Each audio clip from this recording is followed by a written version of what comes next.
पहला सवाल है अशोक लेलैंड में मैंने 150 शेयर्स लिए थे 184 के, और 6 मंथ्स हो गए हैं अभी। तो मैं जानना चाहूंगी कि कितना समय इसमें मेरे को इन्वेस्टेड रहना चाहिए या एग्जिट कर लेना तो चाहिए। ये आपने क्यों लिया था? लंबी अवधि के हिसाब से लिया था, कभी ट्रेडिंग के लिए लिया था, मामला फंस गया?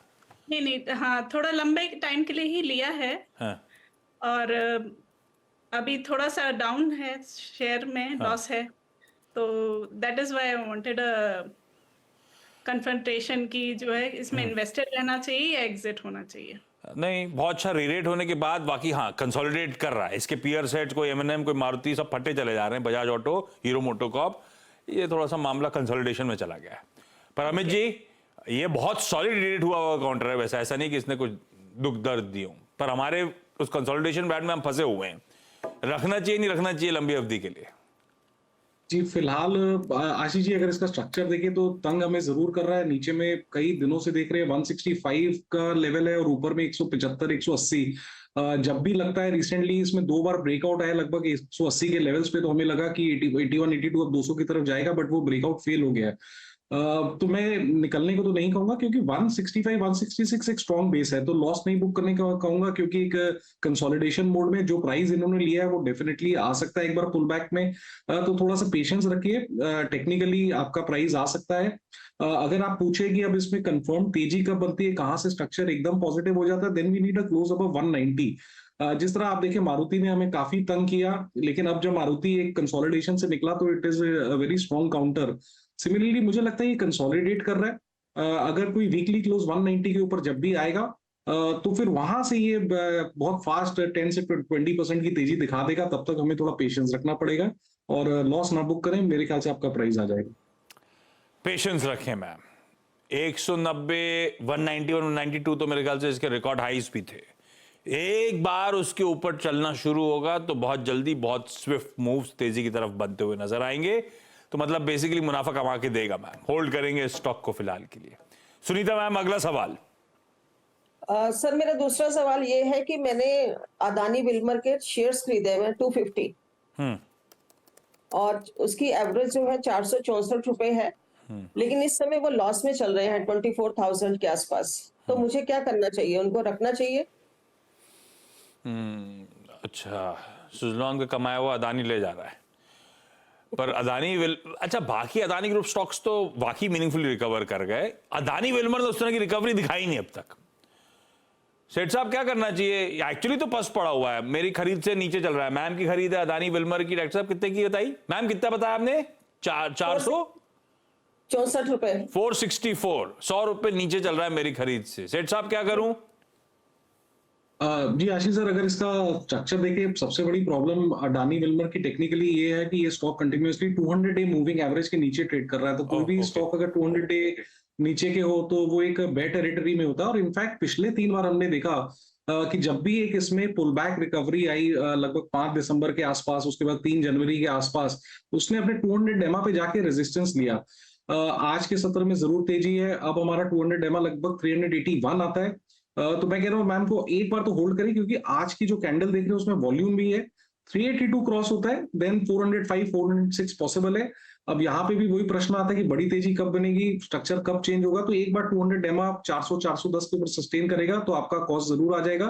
बट एकदम अगर नियर टर्म में बात करें तो मुझे लगता है 385 से 400 पॉसिबल है, जो कि लगभग इसके 200 डेमा के मूविंग एवरेज है। तो एक 340 के स्टॉप लॉस के साथ इसे होल्ड करें और आशा करता हूं कि आपको इसमें लॉस नहीं होगा। 340 के स्टॉप के साथ होल्ड करें, शायद इसमें लॉस ना हो आपको। आपका भाव और उसके ऊपर शायद इमीडिएटली 400, पर इवेंचुअली शायद हो सकता है अगर ये 400 410 के जोन्स को निकाल देता है, अपने एवरेजेस के ऊपर चला जाता है, तो बढ़िया तेजी की तरफ बढ़ सकता है स्टॉक। होल्ड 340 का स्टॉप। प्रतिभा मैम, अगला सवाल। Yes sir. एस्ट्रल 100 शेयर्स हैं मेरे पास और 1335 पे लिए थे। अरे वाह, ये लॉन्ग टर्म के लिए लिया हुआ है?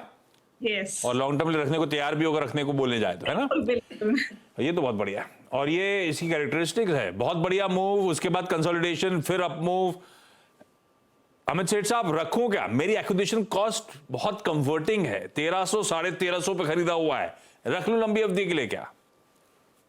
जी मेरे हिसाब से रखना चाहिए स्टॉक एक बॉक्स कंसोलिडेशन में। अगर वीकली चार्ट देखें, वीकली चार्ट में अगर इसका स्ट्रक्चर देखें तो नीचे 1800 और ऊपर लगभग 2050 के लेवल में ये कंसोलिडेट कंटिन्यूअसली कर रहा है, जो कि आपकी कॉस्ट से काफी ऊपर है। तो एक स्टॉप लॉस बना के रखे इसमें मैम 1850 का, क्योंकि थोड़ा सा पोजिशनल है। 1850 का आप स्टॉप बना के इसमें बने रहें। और अगर ये वीकली इसका रेजिस्टेंस 2052, अगर कभी 2050 के ऊपर ये स्टॉक वीकली क्लोजिंग बेसिस में चलता है तो मेरे ख्याल से यहाँ पे भी अच्छी खासी तेजी आ सकती है, क्योंकि वो बहुत बड़ा कंसोलिडेशन का ब्रेकआउट रहेगा। तो बने रहें विद स्टॉप लॉस ऑफ 1850 और बड़ी तेजी बनेगी 2050 के ऊपर। काफी समय से इस दायरे में, एक बार वो ऊपर की तरफ का दायरा टूटा तो बड़ी तेजी कंसोलिडेशन में, कोई जरूरत नहीं निकालने की। 1850 का चाहे तो उसी कंसोलिडेशन बैंड के लोअर एंड के आसपास एक स्टॉप लॉस लगा के रख सकते हैं। डॉक्टर साहब है समय, एक सवाल और, एक फटाफट एक सवाल। सुनीता मैम अगला सवाल पूछ दो आप।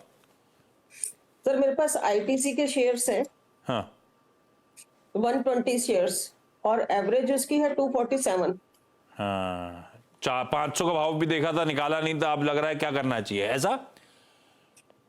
अभी भी थोड़ा प्रॉफिट है, 19,000। हाँ अभी तो बढ़िया प्रॉफिट है, लेकिन एक समय 499 तक भी था।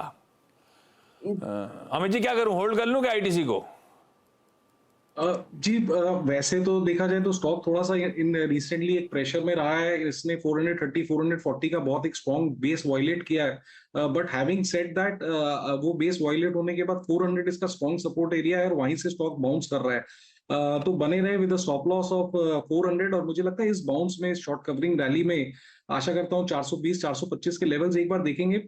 ये तो नहीं कहूंगा कि इमीडिएट में कोई तेजी है, लेकिन 425 430 में आप चाहे तो फॉर द टाइमिंग आप एक प्रॉफिट बुक कर सकते हैं वहां पे।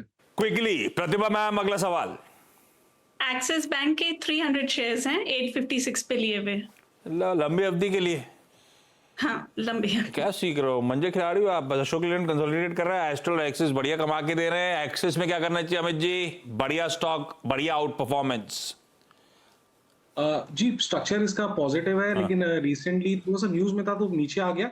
लेकिन अगर आप प्रॉफिट में, मैं देख रहा हूँ इसमें लॉस कोई नहीं। अगर आप स्विच करना चाहे तो मुझे लगता है आईसीआईसीआई बैंक का स्ट्रक्चर आज के चार्ट में, डेली वीकली में मुझे आईसीआईसीआई काफी बेटर लग रहा है। और मूवमेंट भी आज के डेट में काफी स्ट्रॉन्ग है। 1041 का इसका प्राइस है। मेरे लगभग पोजिशनल टारगेट्स इसमें मोमेंटम भी है 1100 के हैं। तो थोड़ा सा अगर आप 50% स्विच करना चाहें तो आईसीआईसीआई बैंक में स्विच कर सकते हैं। न्यूज फ्लोज रहेंगे। वो कोर्ट वोट, दिल्ली कोर्ट पहुंच गए स्वामी साहब, जब पढ़ते हैं पीछे तो एक्सिस बैंक से ज्यादा अच्छा स्ट्रक्चर आईसीआईसीआई बैंक का लग रहा है। तो वहां पे प्रॉफिट्स इन कैश करके चाहें तो आईसीआईसीआई बैंक में स्विच कर सकते हैं। चलिए इस नोट पर Sunita ma'am, Pratibha ma'am, thank you so much जुड़ने के लिए। अमित जी बहुत ब्यूटीफुली सारी क्वेरी सॉल्व करने के लिए आपका भी धन्यवाद। Thank you so much. बता दें कि मनी कंट्रोल पर दिए गए विचार एक्सपर्ट्स के अपने निजी विचार होते हैं। वेबसाइट या मैनेजमेंट इसके लिए उत्तरदायी नहीं है। यूजर्स को मनी कंट्रोल की सलाह है कि कोई भी निवेश निर्णय लेने से पहले सर्टिफाइड एक्सपर्ट की सलाह लें।